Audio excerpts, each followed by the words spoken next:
Hi, this is Misha, and this is just a little look at a pistol that's been on the market for a number of years now.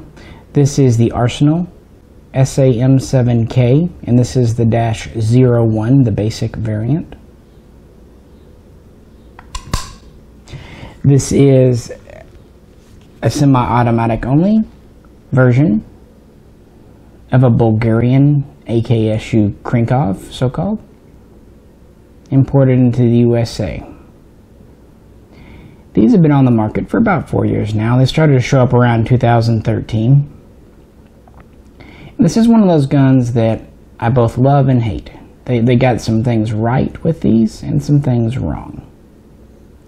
Now, when these come in, they have this short 5-round waffle mag, which is a good mag, but as you see, it's kind of small and dinky.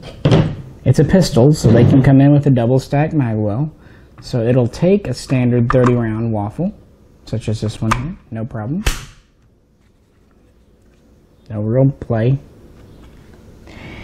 This is a semi-automatic version of the Bulgarian Select Fire AR M4 SF, which is really a modernized version of what they call the AR SF, which was their take on the AKS-74U, the Krinkov. But Bulgaria did its own thing. First off, this is in 7.62 by 39, not 5.45 by 39. They also, for military sales, offer a select fire version in 5.56 NATO.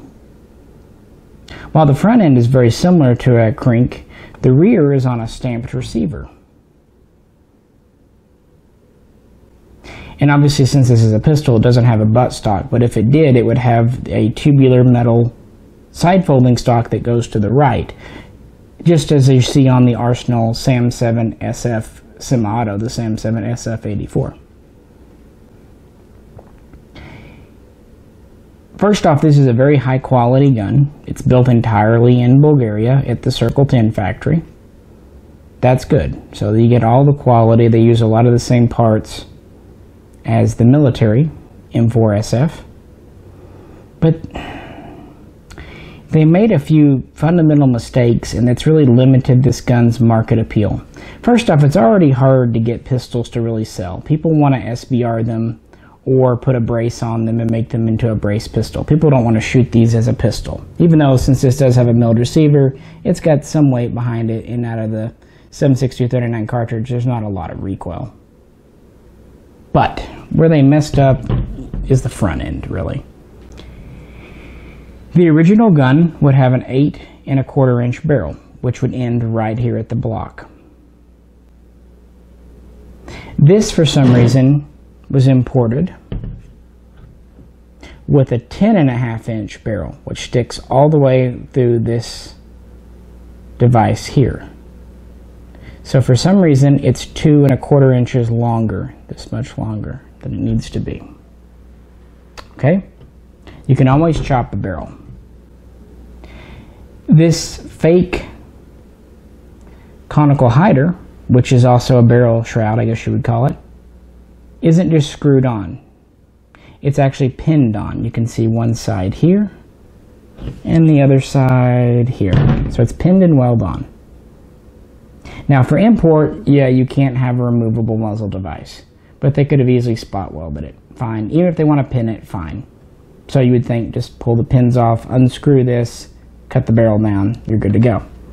Well, even more than that, this gas block front sight base Krink combo is smooth under here. It should have 24mm threads right here on this collar. They machined them off. It's smooth. So if you take the pin off, this just falls off. And they do have the detent here, but it's just really cosmetic. Why they machined off those threads is beyond me. There's no legal reason, just as there's no legal reason to have this longer barrel. In fact, if anything, having a longer barrel would hurt this thing coming in. So to convert the front end, you have to get a new gas block because the threads are off, and you have to cut and recrown the barrel. Okay, you can do that. Behind that, we're getting into better stuff. We still have a Krink length gas system. polymer heat shield handguards. There's also a version called the SAM7K-02 that has the military flashlight built in, which is common on the M4SF. That's pretty cool, although they're very expensive. They up the price quite a bit if you want the flashlight. We have a hinge top cover, as a Krink should have. See?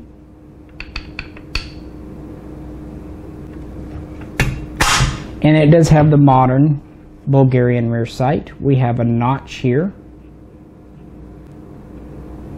a standard, but then we also have this lever to adjust it on the side, so you don't have to use your finger to flip the notch, and that actually brings up a peep sight. So that's a pretty neat modernization, giving you either a notch or a peep sight, and you can adjust it by this little lever. There's also an intermediate position if you need to get the sights out of the way. So I think that is pretty neat. Again, we're on an original Bulgarian hot die forged receiver.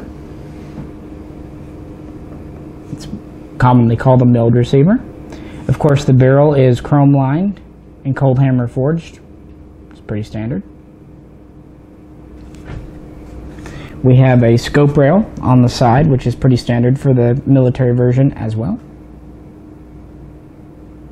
We have the thumb selector here, which is Galil style. A lot of people call this an ambidextrous selector. It's definitely not. If you were a left-handed person, this would dig into your finger quite a bit. So this is distinctly a right-handed control. However, it does make using the safety much faster and easier. You still have the standard on the side, of course, but basically this just acts as a dust cover now to protect the action. But it is on both sides, but it is very right-hand centric. In the back, we have a block with a sling swivel. And this gets into the other problem. If you want to SBR this, the military gun has the same basic back section here, and then they have a block pinned and welded on with the folding controls inside, again like the gun you know as the SAM7SF, the full-size rifle, and then this folding stock. The Arsenal has never really sold that stock set. If they had sold it as an SBR kit, it wouldn't be a problem, but trying to find that stock today is exceedingly difficult and thus expensive. Installing it also is difficult and expensive. You would need to weld it onto the back properly. You would also need to install the front latch over here, which would mean cutting the milled receiver out. So not an easy prospect. Alternatively, Arsenal does offer the SAM7K-03 that has a Sig Brace in the back instead of the sling swivel. This brace is actually welded onto the back of the receiver with a tube. So that is an option for brace. You can also get an adapter from CNC Warrior. You just need to remove this swivel, and then you use the hole to attach a folding latch, and then from there you can screw on any AR-15 type tube, either for a stock or a brace. So this is easier to brace, and there's even a factory braced version. That wouldn't bug me so much, but that front end still does, because I understand why the rear is the way it is, being a pistol for import, but the front is ignorant. It really is, and that has really limited this gun's market appeal. That said, this is a very high quality gun. It is the first and so far really only milled receiver pistol to come in.